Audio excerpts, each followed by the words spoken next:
Upstairs at Froelich, show 210, reel 1. Sorry, I have nothing funny to say. Chicken, harass. Harass, chicken. Harass. A great John Goodman once said, in one of my favorite movies, he said, with all this panic and hysteria going on in the world, it's a great time for a monster movie. I say, with all this panic and hysteria going on in the world, it's a great time for a podcast. Yes, it is, and here we are. We're cooped up here. This is Coronavirus Central, and but people aren't going to hear this for a few months after we've recorded it, so we could be dead, actually, you know?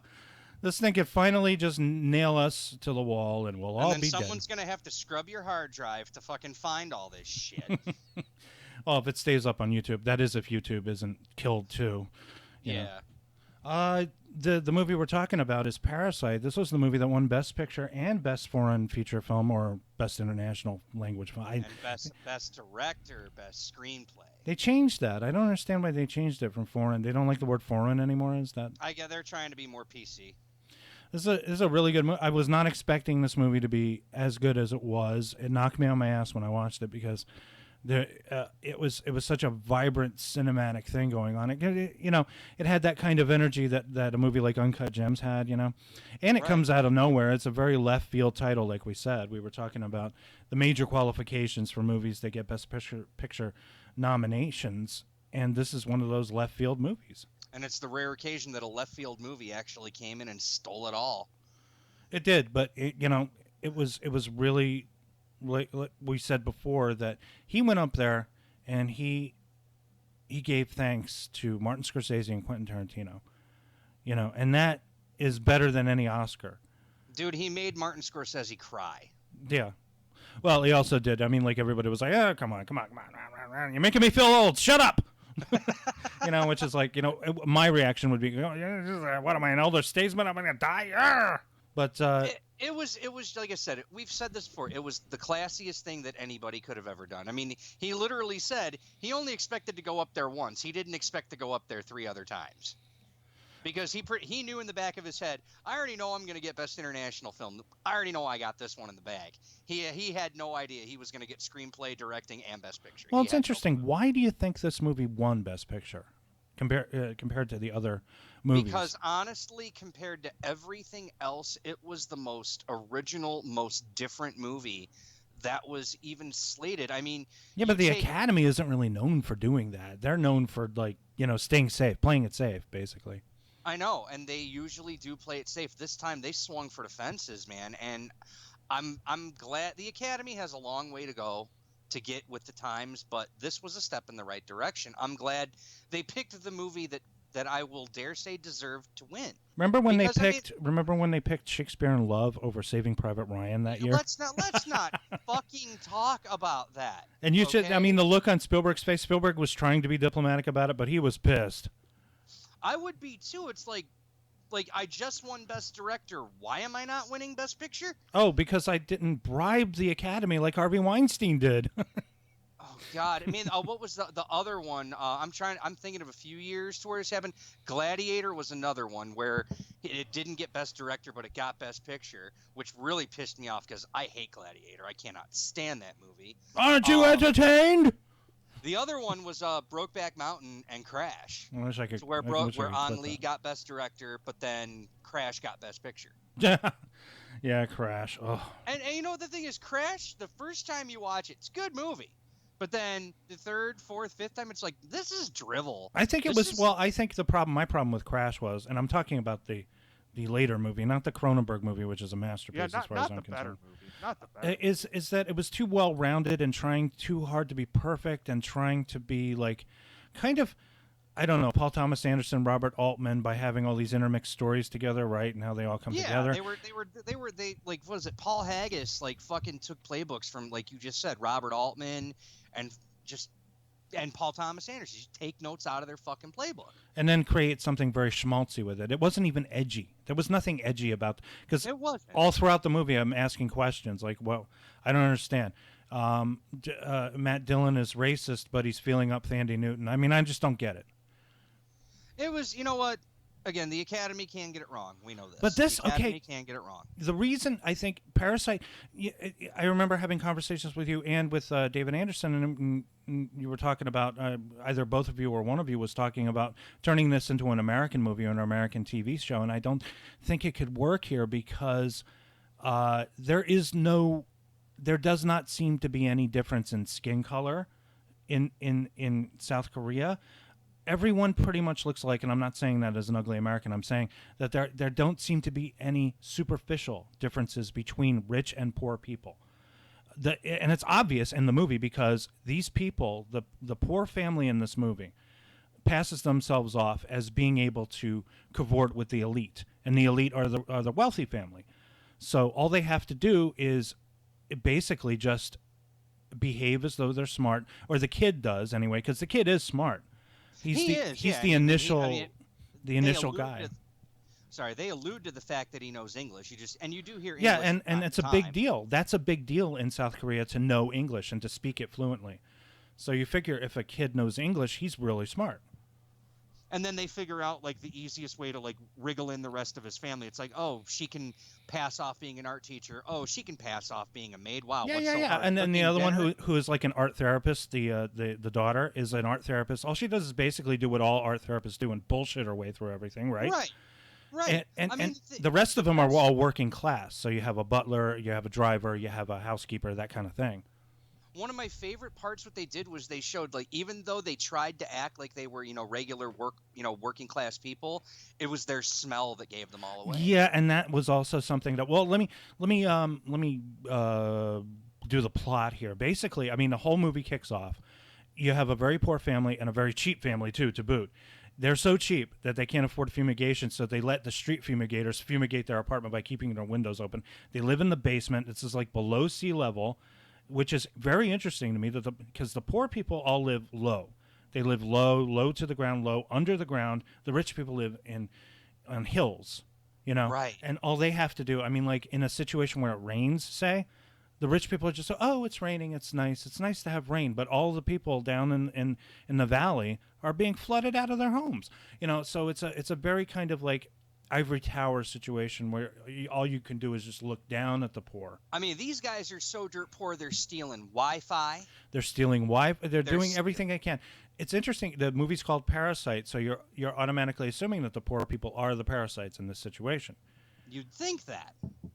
It really, I think what happens, well, what actually at the beginning of the movie is when the son in the family gets this opportunity because his friend is going to America to study or something. So he puts in a good word for him that he would be able to tutor the daughter of this wealthy family, comparatively wealthy family, and so he goes to his sister, who's like an expert at forging things, right? Right. She forges up some documents to make it look like this guy is like, has a really good education. He goes up there. These people, okay, the wealthy people are very dizzy. They're very distracted. And they're also the mother. The actress who plays the mother is excellent in the movie. She should have gotten an Oscar, I think. And she's like this really flighty, neurotic woman who falls asleep. She's got weird narcolepsy. She tends to fall asleep everywhere she is. So she's very batty and very weird, and she's full of all kinds of anxieties and neuroses. And they do a cursory thing. They do like a little interview. He passes. He does, and he insinuates himself into this family, and then he starts figuring out, okay, how can I get? Because these people they seem like idiots, right? The rich people. So he's like, how can I get my family into this? I'll start with my sister. My sister can get in there. He's like, he keeps his ears open. He's very sharp, and they all are, really. They all are very sharp people because they are the parasites, quote unquote, of the movie. They get in there and one by one. So they start by bringing the sister in, who becomes an art therapist to the youngest, the wealthy family's youngest kid, who draws these really disturbing images or something, right? And she's like really able to kind of like deal with him and communicate with him, even though the young boy makes an interesting observation that nobody seems to pay attention to. He says they all smell the same. Yeah, which means I guess I love that. They're using all the same soap. So right away they're like, okay, we're gonna have to use different soap when we shower, just so that we don't I thought they said it was because they smelt like the basement, like the mildew in the basement. Well, or no, something. no. He said, it was okay. You remember? Let me see. They were hiding because they went off on a camping trip or something like that, and then they came back, and the family was there, eating their food and lounging around in their house. They had to hide right away, Right. and so the two of them were hiding under the coffee table in the living room, right? And the husband and wife were sitting on the couch making out and getting ready to have sex or whatever, and he says to her, the driver has this smell about him, and it smells like, I don't know, it smells like what you said, like mildew. It smelled like poor. He doesn't like the way he smells, and he can smell it on him, and that is one of those catalysts for the dad's behavior. This triggers him in some way. It like makes him, because it's like, they hate these people. They really do seriously hate these people for no other reason than, they're more successful, they're wealthy, they're living a very cushy lifestyle in this gorgeous house that they have, right? Right.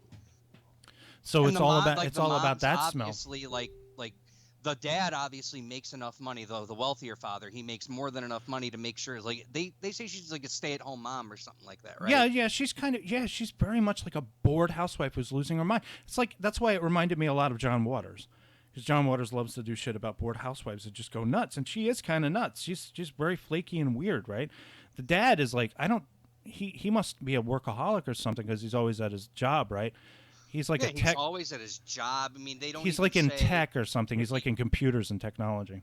they don't even they say he has a good job. They don't say if like he's a CEO or anything like that, or a vice president, or like one of the higher levels up. You just know he's well off. He makes a really good living doing what he does. And a house with the basements and the sub basements and the sub basements. Oh man, that's when that movie fucking took a left turn. Yeah, Like, a lot of people didn't like that. This is one thing I did notice. Even though, I mean, I think I was looking at Chris Stuckman's review. He did a 5-minute review. He said it was incredible. He loved it. He saw it for what it was. It was a social satire with elements of comedy and horror in it, right?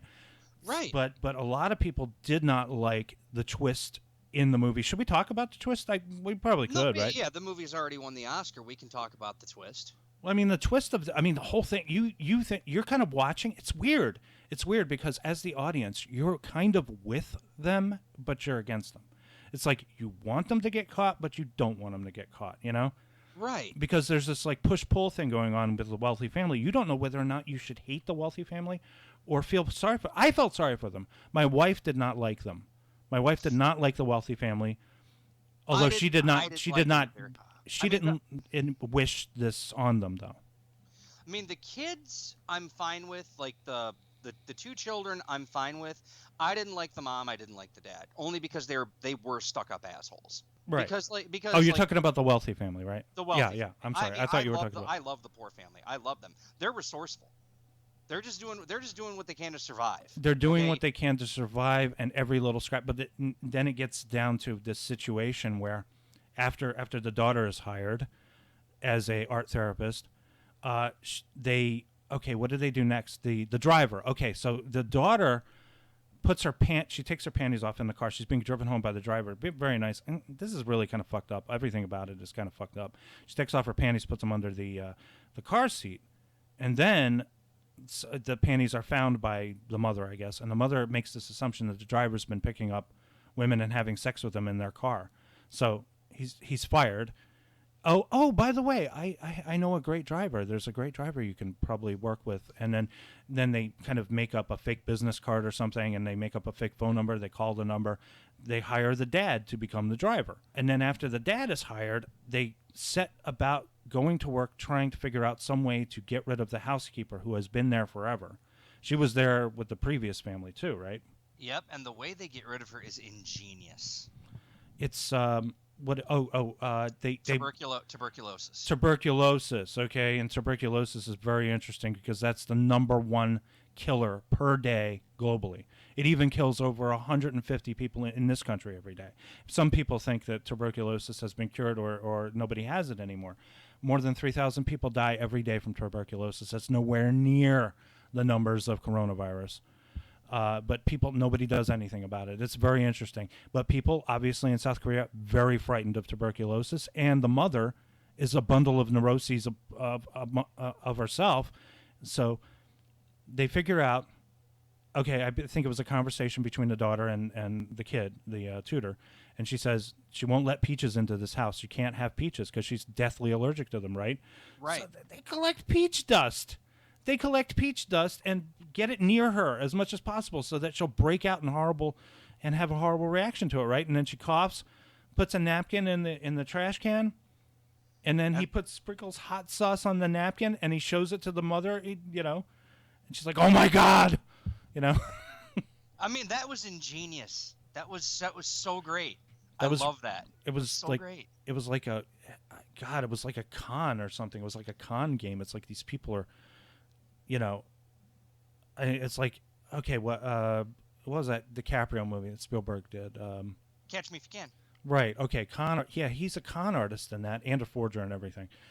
It's like they could get jobs here in this country working for the feds, trying to figure out how to spot people who scam other people. But it's just so bizarre because this wealthy family has no fucking clue. And even then you get to that point. They get rid of the housekeeper and they bring the mom in and the mom becomes their housekeeper. And then that's when we get to all hell fucking breaking loose because you think these people are the only con artists in this entire story. And that's not true. Yeah, the old housekeeper was keeping her husband. Like, you found out that the original owner of the house had built a bomb shelter in a sub basement because he thought something was going to happen with North Korea. And it turns out that the former housekeeper herself was very, very poor. And Right. then she was stashing her husband away in the freaking fallout shelter for God knows how many years, feeding him and keeping him alive. The way this movie just keeps throwing you these weird curves, and it keeps doing it, and it really loves the story. And the director, who also wrote it, loves this story. He loves because you think it's going to be about one thing, and it winds up being about another. It's kind of like Psycho. You know how we start off with Janet Leigh. She took the money. We think it's going to be about her. She's dead, and then it becomes a mystery about who the fuck Norman Bates' mother is. So it's like weird secrets. And she's keeping her husband down in the basement. Yeah, like curveball after curveball. Even the we'll get into it, but the very end of the movie is like a curveball and a half. And that's when it really kind of turns into this horror situation. Why did my daughter curse? Did you hear my daughter curse? Yeah, I heard that too. Would you watch your mouth? We're recording. We're gonna keep that in though. I don't know, I guess.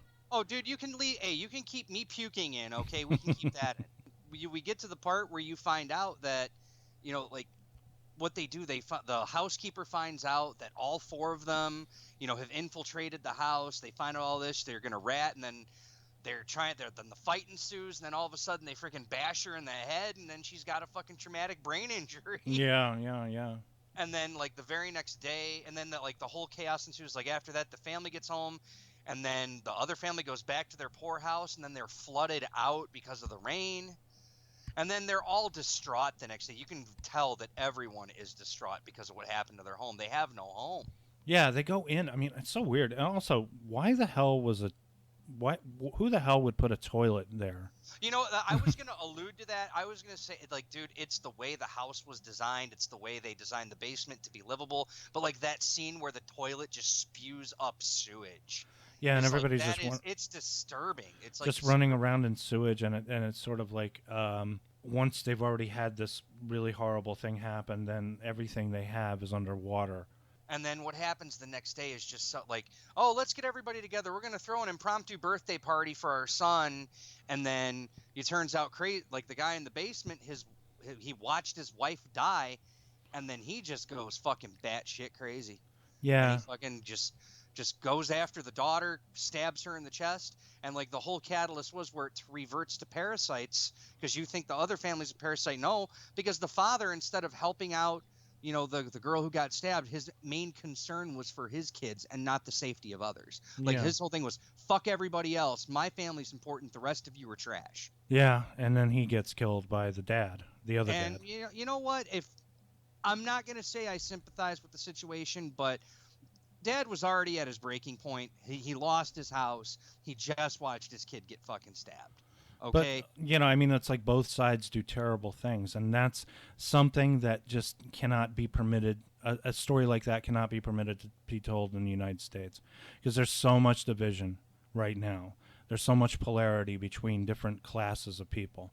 You know. I mean, if they go for it, they go for it. If it ends up being good, it ends up being good. But I think this movie's way too good and way too original to be turned into a miniseries. Yeah, yeah. It's I mean, that would ruin it. That would completely ruin the whole, because there's a rhythm to this movie, and the rhythm is very.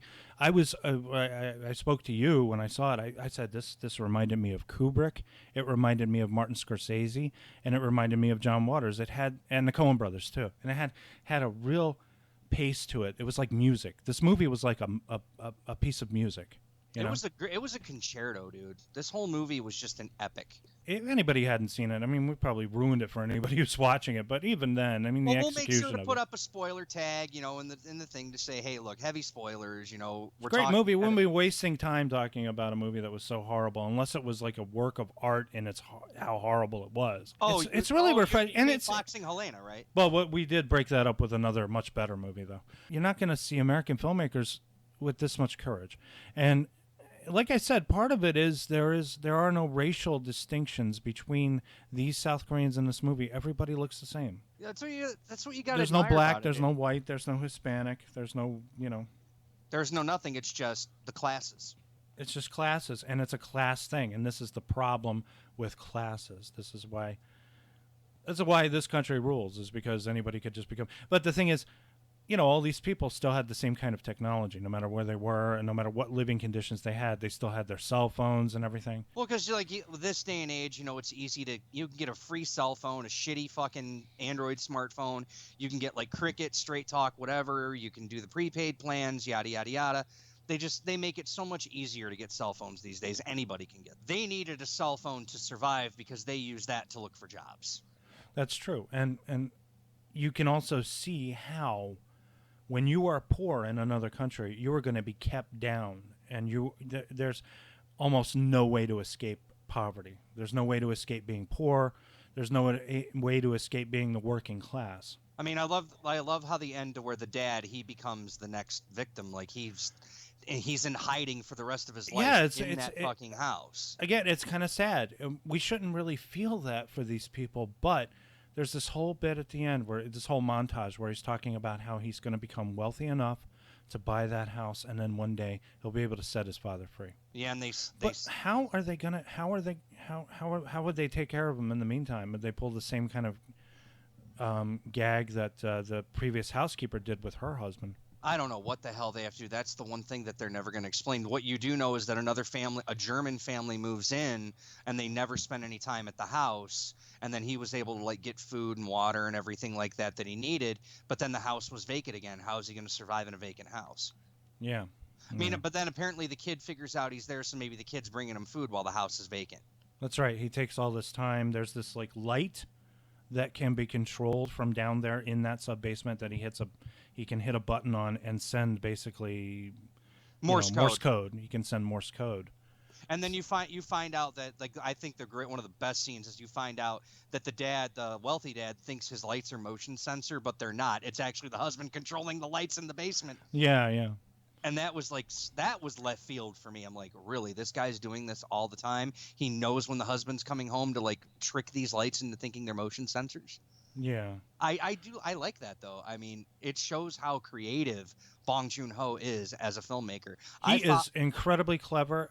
He made a movie that's on Netflix right now that I haven't seen, but my wife saw it. She said it was really good. It's called Snowpiercer. Oh, Snowpiercer was a great movie. That was like his first American quote unquote movie.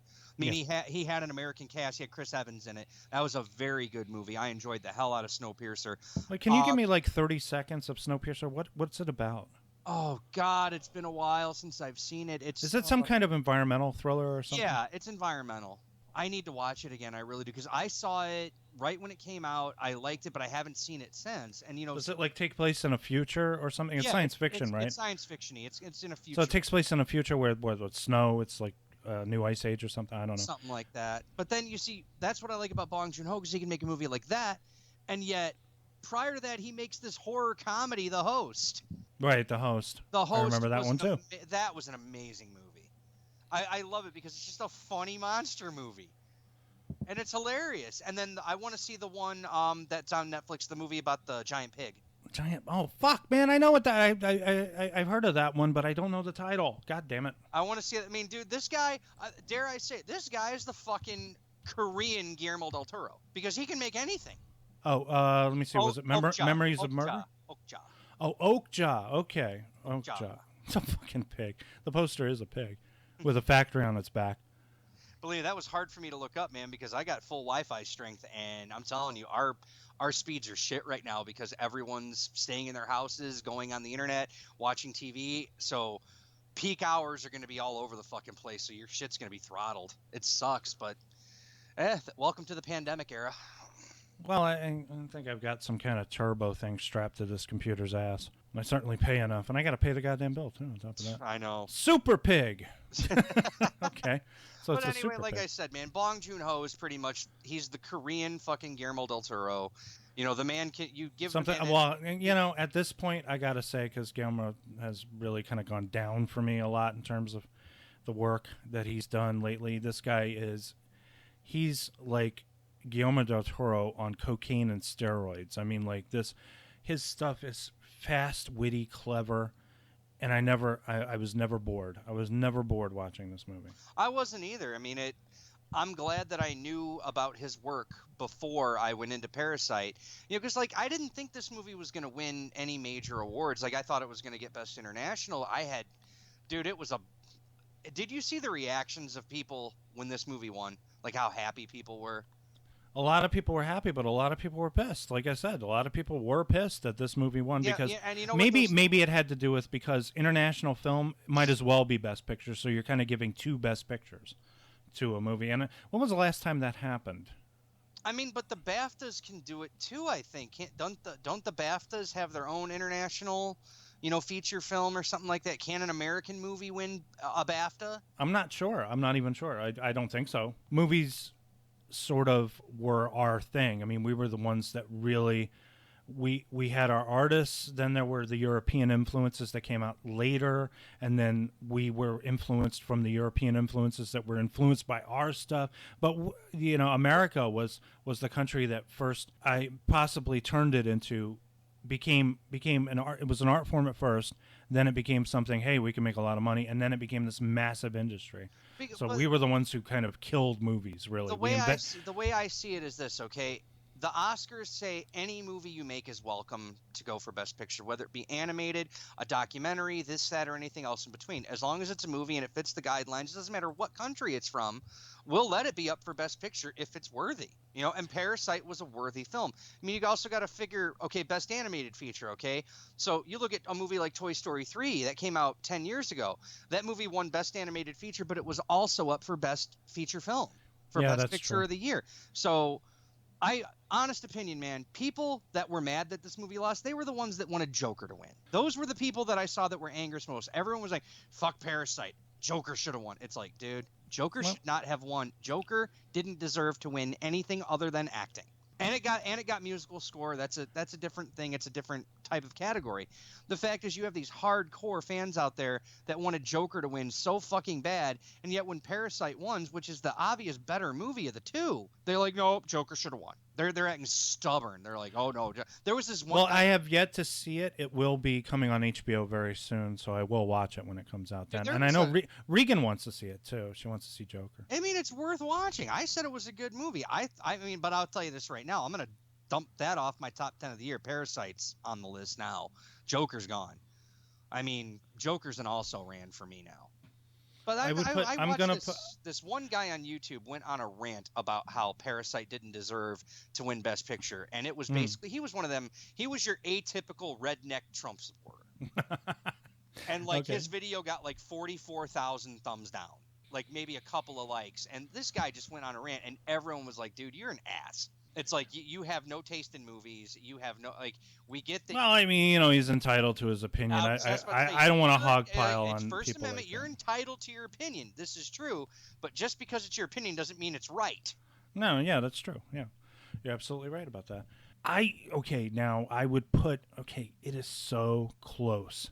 How close I would put Parasite to Uncut Gems. Uncut Gems still gets the top spot for me, but just barely. It just barely inches over Parasite. but both movies have something in common, and what it is that energy, this incredible energy, and this visual style that's happening in them. So it's a Parasite. It's just barely number 2 on the list, barely. I would put it at number 3 because I did like Uncut Gems a lot better, and of course I have to give it up for Tarantino. I'm a whore, I have to. But I would take Joker off of my list, and then put Parasite in, and then shift everything to the back a little bit. All right, well, to each his own, as they say. I do want to finish up by saying I finally got to show my daughter Blade Runner. Please tell me she loved it. She could not stop watching it. Yes. She was definitely not bored. See, the thing about my daughter is she's at that very awkward age, I'm sure you know it, where she does not want anyone to know if she likes something. Of course not. Because kids, I don't know. When I hit 40, when I hit my 40s, I stopped giving a fuck what people think. But I was very shy about, about letting people know what it was that I liked. I guess maybe people don't like, because it's a form of a vulnerability to let people know. But I could tell my daughter was really digging this movie. She was really loving it. And she really loved Sean Young in the movie, too. Harrison Ford didn't do a damn thing for her. She liked Sean Young in the movie. Well, Harrison Ford, he's not one of the best. He's a great. I love the man. I love his role. He's not a terribly likable character, though. No, he's not a likable character. I love Roy Batty. We had this discussion when Rucker passed away. I watched this movie for Rucker Hauer because of his amazing performance that he gave off, and the story itself. Daryl Hannah's great in the movie. Yeah. I love everybody in this movie, and I'm glad. It's just a wonderful movie. I'm glad that your 14-year-old daughter, in this day and age, with all this bullshit going on, that she actually sat down, watched a 38-year-old movie, and she fucking enjoyed it. Well, she's 13. She's 13. Oh, I thought that's she was even better. Okay, even younger. So there you go. I'm at least glad. It was something. But I had to tell her. This is one of the reasons why I fell in love with your mother, is because we both love this movie. It's in our top 5 as one of the greatest movies ever made. Take it seriously. Watch it. She did not once go to her Kindle. She did not once go to any of her devices. She actually watched the movie. I was impressed. That's a really good thing. I wish I could get my kids to do that. It's on if you have Netflix. It's on Netflix right now, or you probably have the Blu-ray and everything. I have a Blu-ray. I have a DVD box set of everything from a couple of years back. It came in this case, but I can't find the case. I have no idea. I've got the HD DVD of that case, but then I have the Digibook. So you got the little unicorn. Yep. In there. Got all that. But on Blu-ray I have the Digibook version, and then I have the what is it? I'm not going to upgrade that to 4K because I honestly think for the 40th anniversary in 2 years, they're going to do like an ultimate 4K special edition. I want to get the same set I got on DVD, but I want it on Blu-ray because it came with that great documentary and it came with all the different versions of it too. Yeah. I really want that. That's what I want. And I guess we're going to have to wait 2 years. Yeah, because the current 4K, while it looks great, I'm not going to invest in it because it doesn't carry over all of the bonus material from the original Blu-ray. So it's kind of a no sale for me right now. But I do not deny that it looks amazing in 4K. It would probably look amazeballs because it looked fair on Netflix. It was a little too much grain. It was a little too because Netflix tends to compress, be a little wobbly and things. Yeah, compressed definitely. I was watching a movie on Netflix. Oh god, it was an older movie, but you can tell they used like a really old scan. It didn't look that great in HD. I'm trying to remember what it was. It was a 90s movie I was watching the other night. Who was in it? Oh, dude, I ain't gonna lie, I was high. I don't care. What was it about? I was high, so I don't care. Anything, any kind of information? I'm an encyclopedia, I can tell you. Oh God, I can't think about it right now. I'll get back to you on that one. There was a guy with a gun, waving a gun, screaming, and a woman. It was just something I was watching, and I got home from work, I got baked, I freaking popped on a movie, and I was like, okay, I'm laying down, and it just did not look that. Oh, Kingpin. Oh, Kingpin. Okay. Because I have the olive Blu-ray of that, and it looks fucking amazeballs. It's a Paramount Blu-ray, and it looks amazing on Blu-ray. But like Netflix used an older scan. It's cropped to 185 from 235, and it just looks like fucking muddy as shit. There's barely any detail whatsoever in the image. Oh, that's terrible. It looks like an SD upconvert from a broadcast master. This is why, ladies and gentlemen, this is why physical media is still viable, because Netflix doesn't always get the best transfers. Yeah, Okay, like the Blu-ray. that's true. We watched when we watched Tremors on Netflix. It was just a dub from. It was a dub from practically a video cassette. It was really Tremors bad. in general used a bad scan. That's not Netflix. But this was directly from Universal Home Video, right, though. and because Universal has had the problem of digital. Even noise. had the FBI warning at the beginning. Right. Digital noise reduction and edge enhancement. They've been go on Blu-ray.com and look up the Blu-ray review for Tremors. They give the picture quality a 2. They give it a 2 out of 5. One more thing I forgot. I keep meaning to bring this up with you, but we watched a movie a couple of weeks ago. It was really good. I really enjoyed it. You probably might have already seen it, but it's called Alita: Battle Angel, directed by Robert Rodriguez. Not seen it yet. Don't spoil it. It's a great movie. You might dig it. You might dig it. I wanted to see it. I heard mostly positive things. There were a couple of mixed reviews in it. I'll definitely check it out, though. I want to. Check it out. It's great. It's great. It's a great movie. I really enjoyed it. It's on Disney Plus, though, isn't it? No. I think we got it on HBO. It was on HBO and or Showtime. I'm not really sure where all I did. I just TiVo'd it basically. It's because I knew I wanted to see it, and I wanted to see it with Regan because I figured she might dig it. It was really good, really good. Well, I'm definitely going to check out Battle Angel when I get a chance. All right, let's wrap this one up. What do you say? Yeah, let's do it. Time to eat and go out. All right, next time I guess we're going to talk about the M. Night Shyamalan trilogy of movies. The East Rail 177 trilogy, I believe it's called. The East Rail 177 trilogy: Unbreakable, Split, and Glass. Definitely. And that will be next time. So, if we're all not dead, then we'll see you then. Yeah, we will. And as always, don't forget to like, share, and subscribe. That's right. Good night. Good night, guys.